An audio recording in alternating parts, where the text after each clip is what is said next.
بسم اللہ الرحمن الرحیم۔ آج کا عنوان شہزادہ سلیم کی مکمل کہانی، بغاوت سے تخت نشینی تک، شہنشاہ جہانگیر کی سچی داستان۔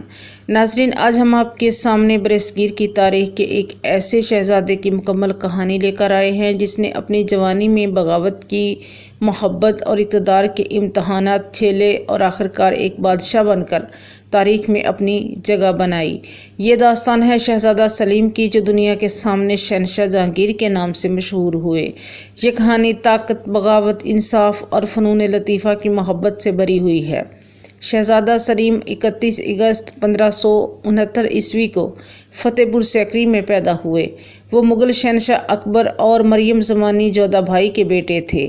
کئی سال کی دعاؤں اور منتوں کے بعد یہ بیٹا پیدا ہوا، اس لیے اکبر نے اسے خاص محبت دی۔ بچپن ہی سے سلیم کی تعلیم و تربیت کا خاص انتظام کیا گیا۔ بہترین اساتذہ نے انہیں فارسی، عربی اور ترکی زبانیں سکھائیں۔ گھڑ سواری، تیر اندازی اور تلوار بازی میں بھی انہیں مہارت دلائی گئی، لیکن ان کے دل کو سب سے زیادہ لگاؤ مصوری، شاعری اور فطرت کے حسن سے تھا۔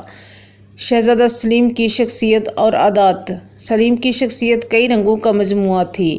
ایک طرف وہ نرم دل اور رعایا کے دکھ درد سمجھنے والے تھے، دوسری طرف جوانی میں عیاشی جیسی کمزوریوں کا شکار بھی رہے۔ یہ باتیں ان کے والد اکبر کو سخت ناگوار گزرتی تھیں۔ اکبر چاہتے تھے کہ سلیم ایک مثالی شہزادہ بنے، لیکن سلیم اپنی طبیعت کے مطابق چلتے تھے۔ وقت گزرنے کے ساتھ ساتھ اکبر اور سلیم کے تعلقات میں دوریاں بڑھتی گئیں۔ اکبر نے اپنی سلطنت کے انتظامات اور ولی عہدی کے معاملات میں سلیم کو زیادہ اختیار نہ دیا۔ اس پر سلیم نے ایک وقت ایسا بھی کیا کہ اپنے نام کا خطبہ پڑھوا دیا اور سکے جاری کرنے کی کوشش کی۔ یہ ایک کھلی بغاوت تھی۔ اکبر نے تدبیر اور حکمت سے یہ بغاوت دبائی۔ اگرچہ والد بیٹے کے تعلقات میں تلخی باقی رہی، لیکن اکبر کی وفات تک یہ معاملہ کسی نہ کسی طرح سنبھالا گیا۔ 1605 میں اکبر کی وفات ہوئی اور شہزادہ سلیم تخت پر بیٹھ گئے۔ انہوں نے اپنے لیے لقب رکھا نور الدین محمد جہانگیر۔ تخت پر بیٹھتے ہی جہانگیر نے اعلان کیا کہ ان کی سلطنت انصاف اور رعایا کی خوشحالی پر قائم ہوگی۔ جہانگیر کا سب سے مشہور کارنامہ انصاف کی زنجیر ہے۔ دہلی کے قلعے کی دیوار پر ایک سنہری زنجیر لٹکائی گئی۔ کوئی بھی مظلوم شخص اسے بلا کر بادشاہ تک براہ راست اپنی فریاد پہنچا سکتا تھا۔ یہ ایک انوکھا نظام تھا جس نے جہانگیر کو رعایا کے دلوں میں ایک انصاف پسند حکمران بنا دیا۔ جہانگیر کی زندگی کا اہم موڑ اس وقت آیا جب ان کی ملاقات مہر النساء سے ہوئی، جو بعد میں نور جہاں کے لقب سے مشہور ہوئیں۔ وہ نہایت حسین، ذہین اور بااثر خاتون تھیں۔ جہانگیر نے ان سے شادی کی اور انہیں سلطنت کے فیصلوں میں شریک کر لیا۔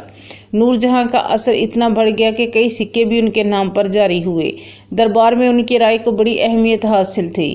جہانگیر کے بڑھتے اعتماد اور کمزور ہوتی صحت کی وجہ سے کئی لوگ نور جہاں کو سلطنت کا اصل حکمران سمجھنے لگے۔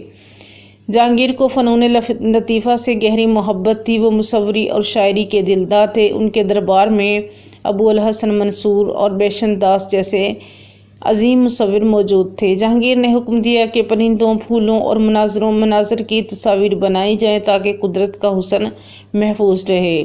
انہوں نے اپنی سوانح عمری تذکرہ جہانگیری بھی تحریر کی، جس میں اپنی زندگی کے واقعات اور سلطنت کے حالات کا ذکر کیا۔ یہ کتاب آج بھی تاریخ کا اہم ماخذ سمجھی جاتی ہے۔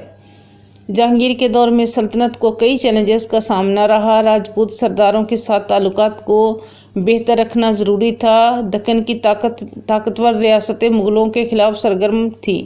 ان کے دور کا ایک بڑا کارنامہ ان کے بیٹے شہزادہ خرم بعد میں شاہجہاں کی بغاوت تھی۔ شاہجہاں نے سمجھا کہ نور جہاں سلطنت پر قبضہ کر رہی ہیں، اس لیے اس نے لشکر کشی کی۔ اگرچہ یہ بغاوت وقتی طور پر ختم کر دی گئی، لیکن دربار میں بے چینی بڑھ گئی۔ جہانگیر کو اپنی رعایا سے بے حد محبت تھی۔ وہ اکثر عام بھیس میں بازاروں کا دورہ کرتے تاکہ رعایا کے حالات کا پتہ چل سکے۔ وہ خیرات اور انعامات دینے میں بھی مشہور تھے۔ رعایا کو یہ احساس ہوتا تھا کہ بادشاہ ان کے قریب ہے۔ جہانگیر کی سب سے بڑی کمزوری شراب نوشی اور ادویات کا غیر ضروری استعمال تھا۔ یہ عادات ان کی صحت کے لیے تباہ کن ثابت ہوئیں۔ 1627 عیسوی میں کشمیر کے سفر پر ان کی طبیعت زیادہ بگڑ گئی۔ لاہور واپس آتے ہوئے راستے میں ہی ان کا انتقال ہو گیا۔